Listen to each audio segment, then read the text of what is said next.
வணக்கம் நண்பா, நான் உங்கள் ஜான்செடி. இப்போ என்ன விஷயம் பார்த்தீங்கன்னா, ஃப்ரெண்டு கிட்ட வந்து காசு கேட்க போறேன். ஏன்னா ஆல்ரெடி அவன் கஷ்டத்துல இருக்கான். ரொம்ப கஷ்டப்பட்டு தான் இருக்கான். எனக்கும் கஷ்டம் தெரியும். ஆனா வந்து இந்த ஒரு விஷயம் இருக்கு பார்த்தீங்களா, அதாவது நம்ம உண்மை இருந்தாலும், கையில காசு இருந்தாலும் குடுக்காதவன் நெறைய பேர் இருக்கிறாங்க. கையில காசு வச்சு கூட தர மாட்டான்.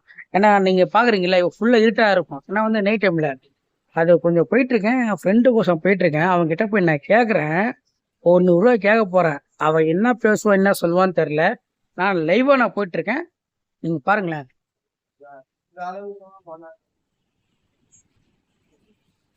டேய், தப்பா எடுத்துக்காத.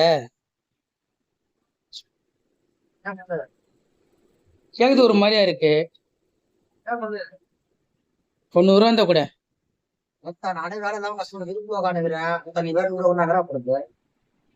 நாளைக்கு திருக்குத்துறேன்டா. புரியுதுடா, எனக்கு புரியுது. சரி, இப்போ ஒரு 100 கொடு. வட்டி போட்டு நான் இன்னைக்கு 200 கொடுத்துறேன்.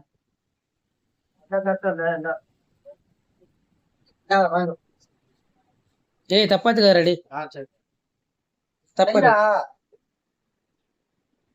மனசு கஷ்டமா இருக்குதுடா கேக்குறது. தப்பா எடுத்துக்காத. சார், கடை க்ளோஸ் பண்ணிட்டியா?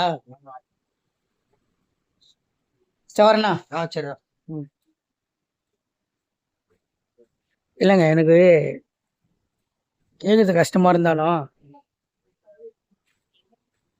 இதுதாங்க வாழ்க்கை. இதான் வாழ்க்கை.